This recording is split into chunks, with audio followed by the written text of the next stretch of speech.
भगवान देवाधिदेव महादेव के पवित्र पशुपति व्रत को, जैसा कि शिव महापुराण के माध्यम से, लिंग पुराण के माध्यम से आप और हम शिव महापुराण में हमेशा श्रवण करते रहते हैं कि भगवान देवाधिदेव महादेव ने तारकासुर के 3 पुत्र तारकाक्ष, विदुम्माली और कमलाक्षकी को मारने के लिए संपूर्ण देवताओं को पशु बनाया, स्वयं उसके पति बनकर पशुपतिनाथ बनकर चले। जब तारकाक्ष, विदुम्माली, कमलाक्षकी तीनों का वध करने के लिए मेरे देवाधिदेव महादेव पहुंचते हैं और सारे देवता पशु बनकर तीनों को एक जगह पर एकत्रित कर भगवान शंकर अपना त्रिशूल लेकर मारने के लिए आतुर होते हैं।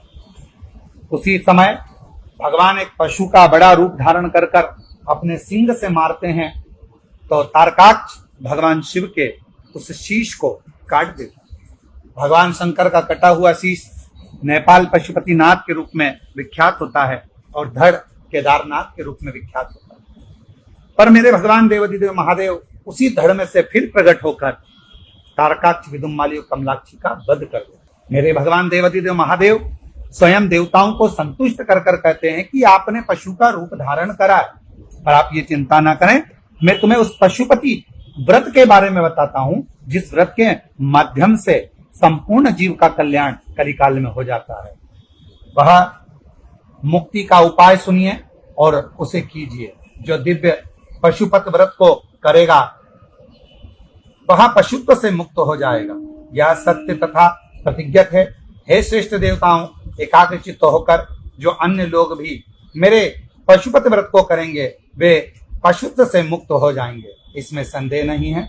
जो निष्ठा पूर्वक 12 वर्ष, आधे 6 वर्ष, उससे भी आधे 3 वर्ष के अंतर और भी आधे से आधे क्रम में भी यदि पशुपति व्रत को धारण करता है वो मुझे ही प्राप्त करता है। शिव के ऐसे कहने पर देवताओं ने कहा ऐसा ही होगा। अतः समस्त देवता, असुर तथा मनुष्य शिव जी के पशु के, रुद्र पशुपति के उस पशुपात से मुक्त करने वाले जो पशु हैं उसे व्रत के द्वारा पशु प्रभाव को त्याग कर देने वाले उस पवित्र पावन व्रत को करते हैं। शिव जी का ये पशुपति व्रत जो संपूर्ण विश्व का कल्याण करने वाला है, संपूर्ण जगत का उद्धार करने वाला है, ऐसे पशुपति व्रत की महत्वता जानकर सभी देवताओं ने भी अपने क्रम में पाशुपत व्रत को धारण किया है और कर भगवान शिव की कृपा आशीर्वाद को प्राप्त किया है। श्री शिवाय नमस्तुभ्यं।